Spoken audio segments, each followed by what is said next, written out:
You.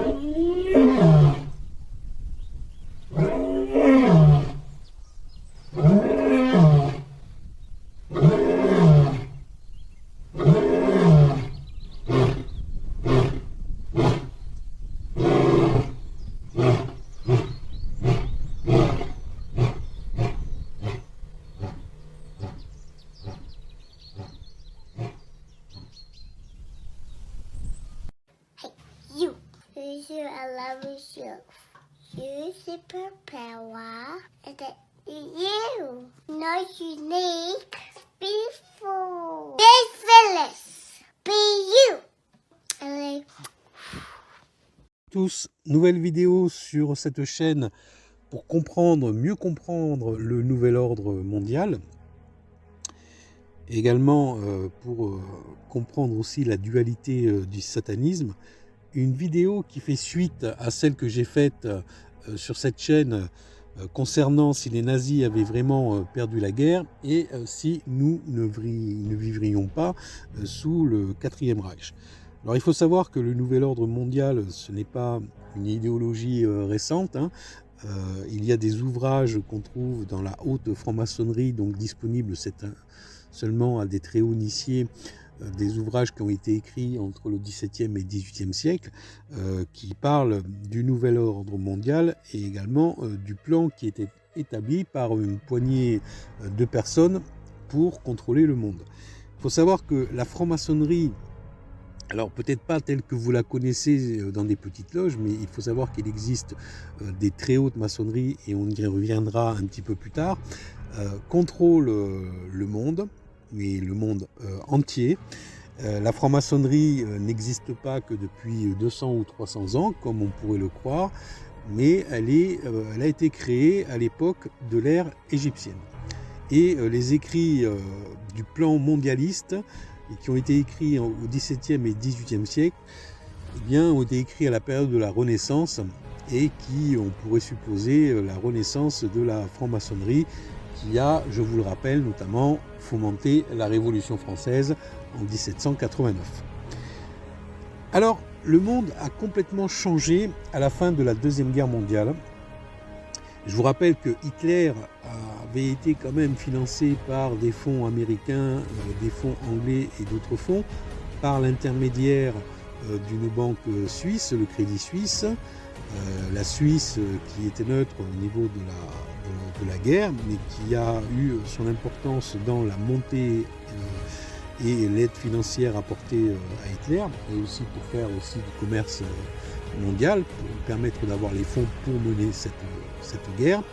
Et en parallèle, eh bien, je vous renvoie à Klaus Schwab, qui est le fondateur et le directeur toujours en service du Forum économique mondial, et qui lui vit en Suisse. C'est un Allemand, mais qui s'est expatrié en Suisse. Et tout ça pour vous dire que la Suisse a un lien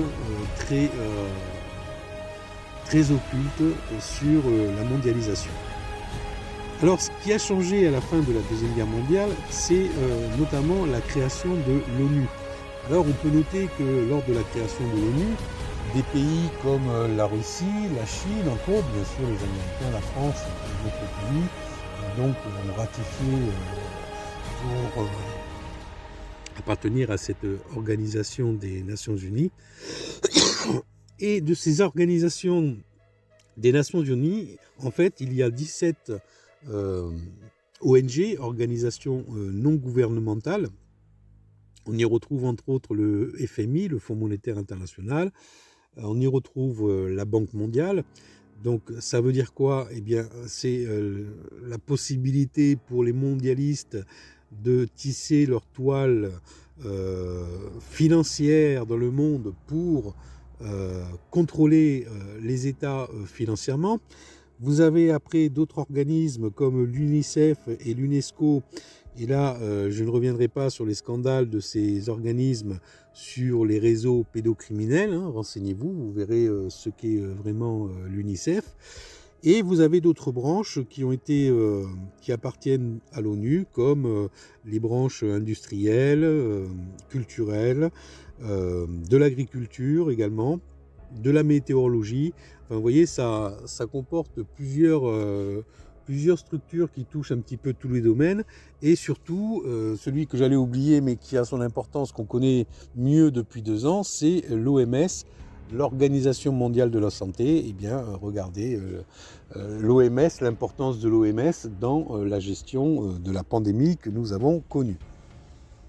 En fait, qu'est-ce qui a changé depuis cette Deuxième Guerre mondiale? Ce qui a changé, c'est qu'aujourd'hui, une poignée d'élites, par l'intermédiaire de lobbies, tiennent toutes les richesses mondiales, que ce soit tant au niveau de la culture, au niveau de l'énergie, au niveau de l'agroalimentaire, au niveau de la médecine et au niveau de la finance.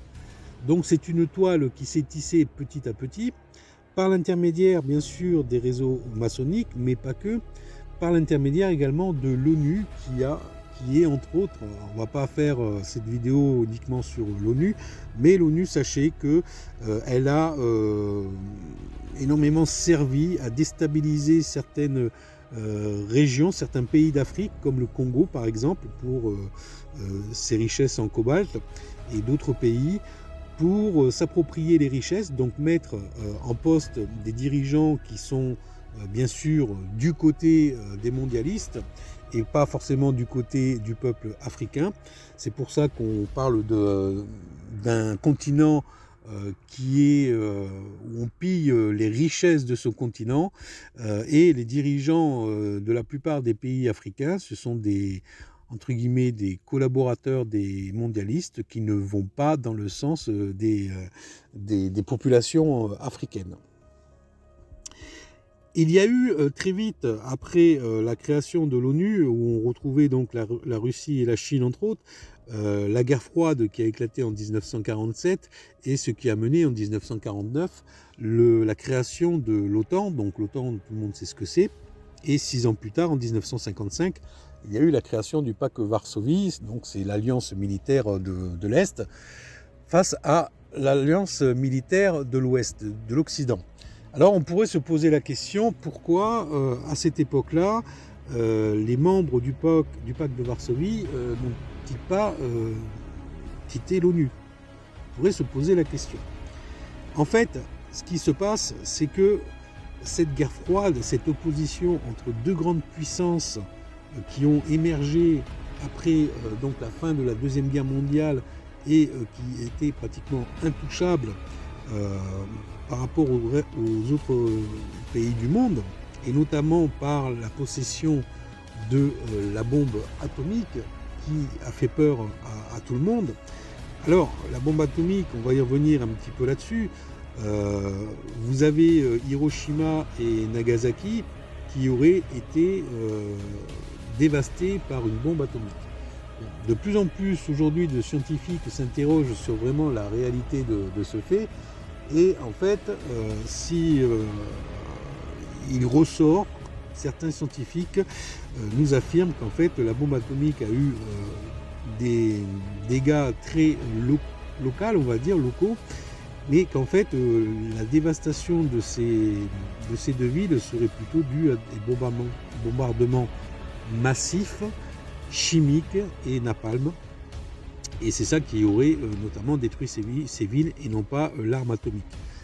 L'arme atomique serait peut-être, entre guillemets, une supercherie. Et ça, on pourrait le retrouver notamment eh bien, de notre vivant, puisqu'on nous dit que les radiations dues au nucléaire, on nous a expliqué qu'il fallait 1000 ans pour qu'elles s'estompent, pour qu'elles disparaissent. Eh bien, regardez, 70 ans après les villes de Nagasaki et Hiroshima, et en fait, en 2018, il y a eu un rapport d'experts qu'il n'y avait plus aucune radiation là-bas. Et donc, ces villes, aujourd'hui, au Japon, se portent très bien. Donc, le désastre nucléaire, on pourrait se poser des questions. Mais pas que. Vous avez aussi des célèbres scientifiques français, comme Pierre et Marie Curie, qui ont manipulé de l'uranium, la radioactivité durant toute leur vie au niveau de leur recherche. Et finalement, ils ne sont pas morts de cancer, ils ont vécu assez longtemps, notamment Marie Curie, hein, qui, je crois, si je ne dis pas de bêtises, est décédée aux alentours de 85-90 ans. Donc, à l'époque, dans leurs recherches, ces recherches se faisaient sans protection, sans les protections qu'on connaît actuellement. Et après, dernier point, je vous ramène à ce qui s'est passé à Tchernobyl dans les années 80. Donc, le problème nucléaire, hein, où vous savez que la centrale, vous avez des réacteurs qui ont explosé, avec les conséquences que ça a eu, hein, le nuage radioactif qui s'est promené un petit peu partout en Europe. Et alors, bien sûr, il y a eu des morts par rapport à cette explosion, mais sur les dangers de la radioactivité, est-ce que cela n'a pas été trop exagéré justement pour entretenir le mythe de la peur du nucléaire, sachant que maintenant, et là on n'est pas 70 ans après, mais on est à 30 ans après, hein, ce drame Tchernobyl, la vie a repris son cours, la faune et la flore, voilà, ont réémergé. Il y a même des gens qui sont revenus habiter à Tchernobyl, qui font leur potager et qui ne sont pas gênés dans leur vie par la radioactivité. Alors, dernier point, si vous pensez que la radioactivité est responsable de cancer ou autre, eh bien je vous ramène sur la vidéo que j'ai faite sur Rockefeller. Vous verrez que les cancers, ce sont des maladies qui n'existaient pas il y a 2 siècles, ou en fait elles existaient très peu. L'expérience de vie des gens du siècle dernier était beaucoup plus importante qu'aujourd'hui, malgré ce qu'on nous dit sur l'expérience de vie aujourd'hui. Alors c'est vrai qu'il y a eu des guerres, il y a eu il y a eu une mortalité infantile un peu plus élevée, qui pourrait expliquer que l'espérance de vie a été en moyenne rabaissée, mais si vous regardez bien autour de vous, et autour aussi de personnes célèbres, vous verrez qu'il y a eu quand même, entre le 19e et 20e siècle, beaucoup de centenaires. Et aujourd'hui, les centenaires vont se compter sur les doigts d'une main à cause des maladies que nous connaissons, notamment le cancer. Et pour le cancer, je vous renvoie donc à Rockefeller. Et on pourrait se poser la question si le cancer n'est pas issu de la médecine allopathique à base de pétrole développée par Rockefeller, qui, sans vous relater tout ce qui a été dit dans la vidéo par Rockefeller, qui a suppléé à la médecine traditionnelle et naturelle que nous connaissions au siècle dernier.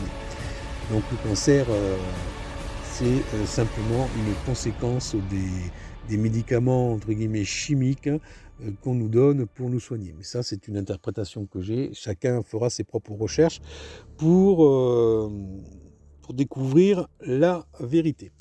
Toujours est-il que nous nous retrouvons avec 2 grandes puissances nucléaires qui limitent l'accès aux autres pays du nucléaire. Et tout ça pourquoi? Peut-être pour garder le secret de cette dissuasion, qui n'est peut-être finalement qu'une dissuasion pour contrôler d'une manière militaire le monde et empêcher, si vous voulez, les velléités de certains pays, que ce soit en Afrique, en Asie ou autre, de vouloir jouer dans la cour des grands occupée par les États-Unis et la Russie. Voilà, ça c'est un point de vue, je vous laisse explorer. En tout cas, le monde se divise en 2.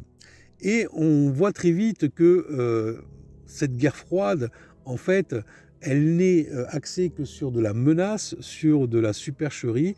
Et c'est là qu'on voit la mise en place de la dualité du satanisme et de la continuité du nazisme. Car je vous rappelle quand même que les nazis ont été récupérés, alors peut-être plus du côté de l'Occident que du côté russe, mais des savants nazis ont été récupérés pour côté russe. On l'a vu notamment dans l'exploration spatiale, hein, les programmes Apollo des années 60 et également le programme russe qui était en concurrence.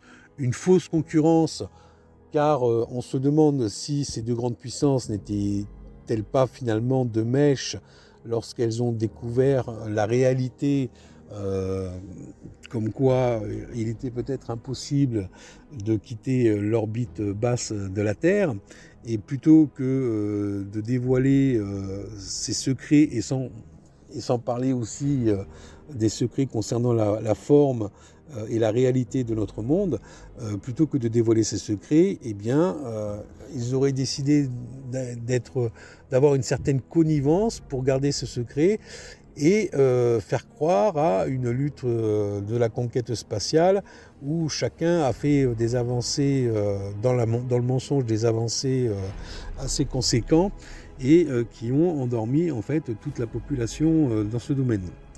Et ça, on le retrouve notamment aussi en 91, lors de la chute de l'URSS, de l'éclatement de l'Union soviétique. On pourrait se demander pourquoi Bush à l'époque n'a pas décidé de porter les stockades et de détruire ce qui restait de l'URSS. Ça n'a pas été fait. Pourquoi? Parce que il est bien de garder pour l'idéologie mondiale un pouvoir et une espèce de contre-pouvoir. Et aujourd'hui, c'est un petit peu la situation qu'on retrouve. Ce qui a changé aussi après la fin de cette Deuxième Guerre mondiale, c'est la création des agences telles que la CIA. La CIA, qui vous verrez dans les photos qui défilent sous vos yeux, a quand même recruté pas mal d'anciens nazis, et on se demande même si ce n'est pas les anciens nazis qui sont un petit peu à l'origine de la création de cette structure du renseignement. Vous avez également la NSA qui a été créée 5 ans plus tard, en 1952. La NSA, c'est Big Brother. Hein. Donc vous voyez, les mondialistes, en fait, ce qui a vraiment changé à la fin de cette Deuxième Guerre mondiale, c'est qu'ils ont tissé une toile pour mettre en place petit à petit le contrôle sur le monde. Et ça a commencé dans les années 58 avec la création de l'Europe, avec Jean Monnet, qui est un petit peu le papa de la création de l'Europe. Et regardez aujourd'hui ce qu'est l'Europe, et vous comprendrez bien sûr que c'est une mondialisation. L'Europe, c'est simplement une vision de la perte de la souveraineté des nations au profit d'une entité unique. Je dirais que c'est un début de mondialisation cachée et qui est en train de se généraliser. Alors, les élites ont plusieurs arcs à leur flèche pour dominer les masses, et on a vu notamment dans les années 60 où on a eu un président des États-Unis, donc JFK, John Fitzgerald Kennedy, qui n'était pas très copain avec le système des mondialistes, et qui était en train de dénoncer clairement tout ce qu'il découvrait, qu'il voulait dénoncer les sociétés secrètes, les supercheries, la volonté des mondialistes de dominer ce monde. Eh bien, il n'a pas eu le temps de le faire. Il a été assassiné. Un assassinat effectué par des membres de la CIA. Là, je ne vais pas faire plus long dans cette vidéo pour l'assassinat de JFK, mais sachez que voilà, quand on commence à s'opposer au plan des mondialistes, eh bien, il vous arrive de forts problèmes, quel que soit votre statut au niveau de la société. Et donc, il y a des gens qui disparaissent régulièrement. Et je vous rappelle que John Fitzgerald Kennedy, à l'époque où il était président, il était surveillé par la célèbre actrice Marilyn Monroe, qui subissait en ces temps, là aussi je vous laisse faire vos propres recherches, un programme de MKUltra, donc pour influencer son comportement d'espionnage vis-à-vis de JFK sans vraiment qu'elle se rende compte. C'est ce que nous vivons aujourd'hui. Il faut savoir que les manipulations au niveau du cerveau, au niveau du MKUltra, et ça peut se développer aussi au niveau des masses populaires, ce n'est pas quelque chose d'utopique, c'est quelque chose de réel.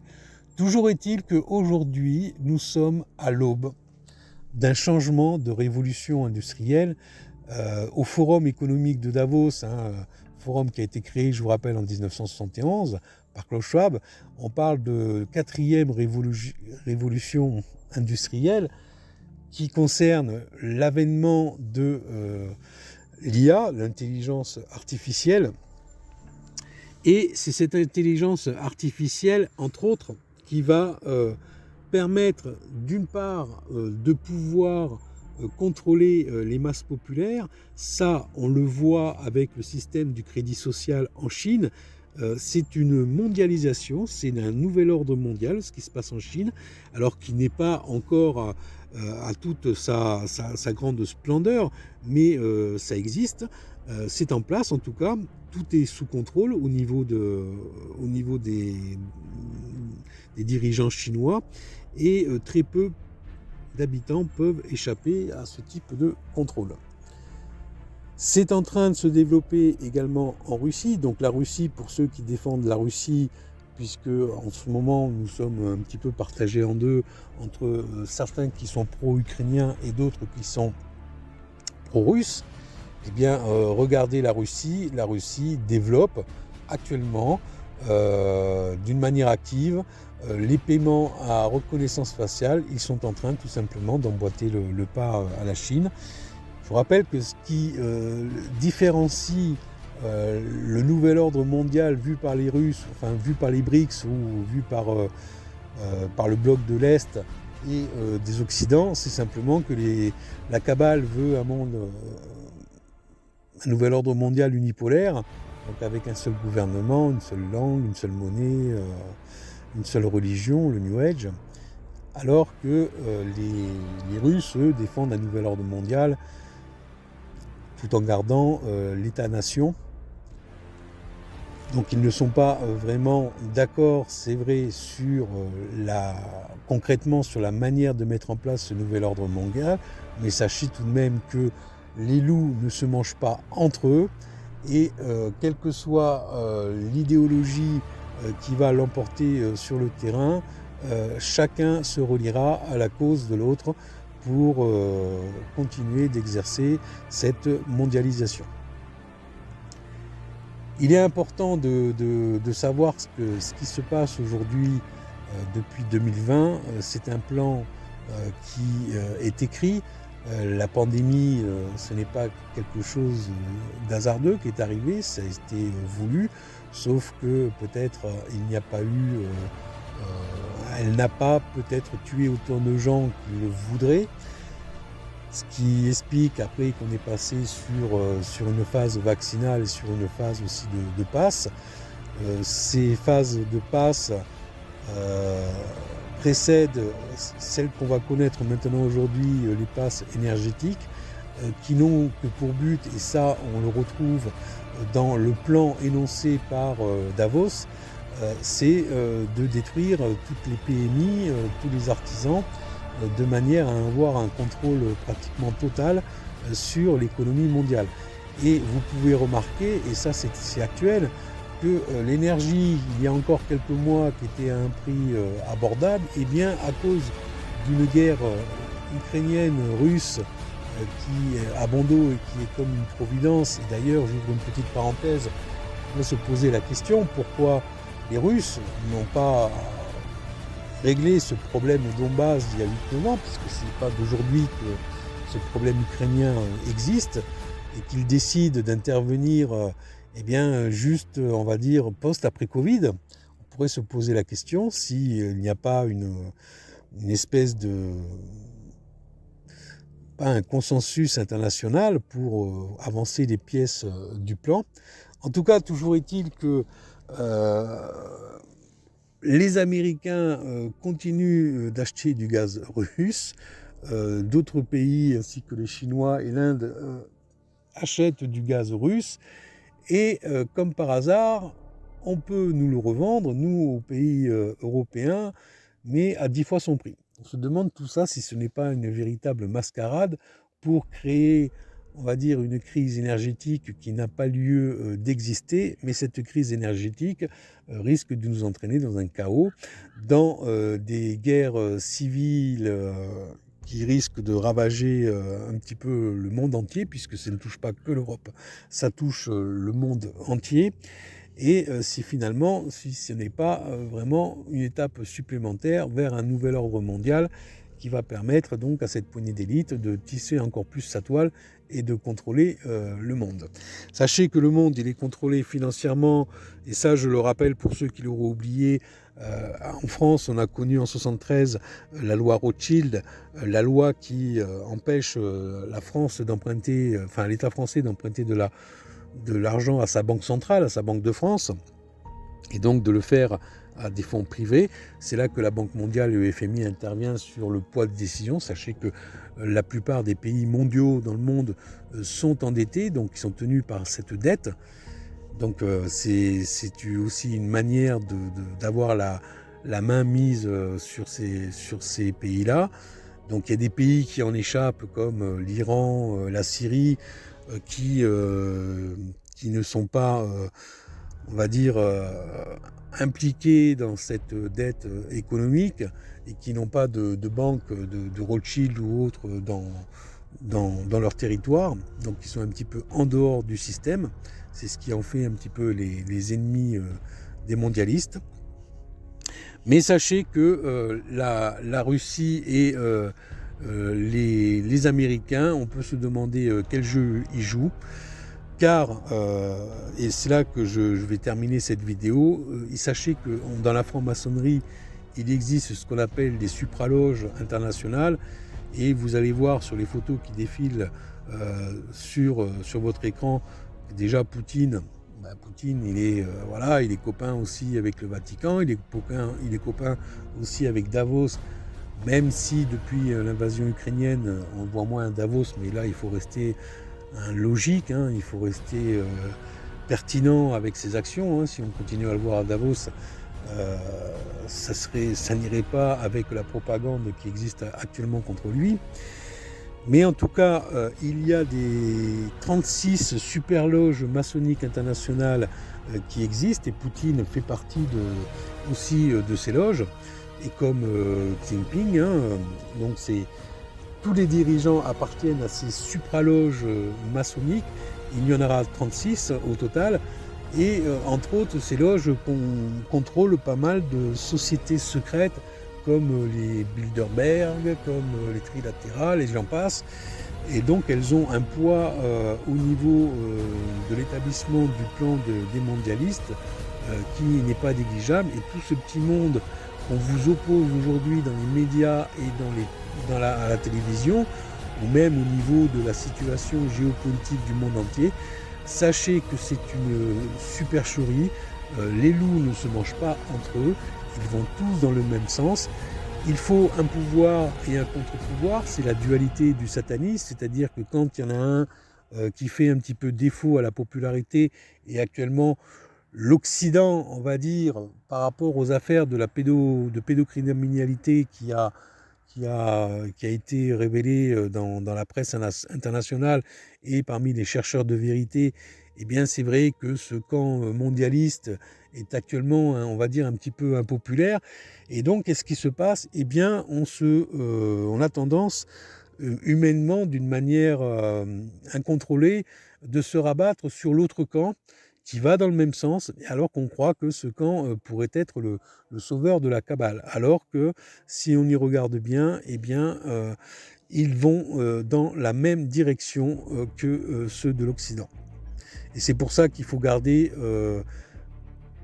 son esprit le plus clair possible et ne pas se faire entraîner dans de fausses idéologies qui font partie de la propagande satanique, en faisant croire qu'il y a deux camps qui s'affrontent alors que les deux camps agissent ensemble, certes peut-être avec des idées de mise en place un petit peu différentes, mais je vous le rappelle, les loups ne se mangent pas entre eux et tout le monde va dans la même direction. Les sociétés pyramidales que l'on voit un peu partout dans le monde, car ce qu'on voit, et notamment la France a été l'exemple en 1789, on a détruit la monarchie pour mettre en place de la République, mais finalement au niveau du système de société, c'est un petit peu la même. la seule chose qui a vraiment changé entre la monarchie et la République, parce que vous avez toujours une personne qui se retrouve à la tête de ces deux systèmes, eh bien c'est l'Église, c'est la religion. C'est-à-dire qu'avant, sous la monarchie, la religion, le clergé et l'État étaient très liés, l'un ne vivait pas sans l'autre, et la République a simplement enlevé la religion, a relégué la religion à une importance moindre, et quitte à voire à la faire disparaître. Et ça, sachez que c'est une volonté des mondialistes de faire disparaître le plus rapidement possible les religions monothéistes pour les supplier par une religion unique qu'on appelle le New Age. Donc voilà, restez bien alerte sur ce qui se passe aujourd'hui dans le monde. Ne tombez pas dans le piège comme en politique. Eh bien, si ça ne va pas à gauche, on va à droite. Donc si ça ne va pas à l'Occident, on va du côté de l'Est. Sachez qu'ils vont dans le même sens. Regardez comment on vit en Chine. Regardez ce qui est développé en Russie. Je dirais même que la mondialisation est beaucoup plus en avance à l'Est plutôt qu'à l'Occident. Mais l'Occident est en train de rattraper, puisque j'ai fait une vidéo là-dessus. C'est en train d'arriver en Europe, en Italie et aussi actuellement en Angleterre. Donc voyez réellement dans quel monde vous vivez, et si nous devons recouvrer notre liberté, ce ne sera ni dans un modèle mondialiste d'un côté ou de l'autre.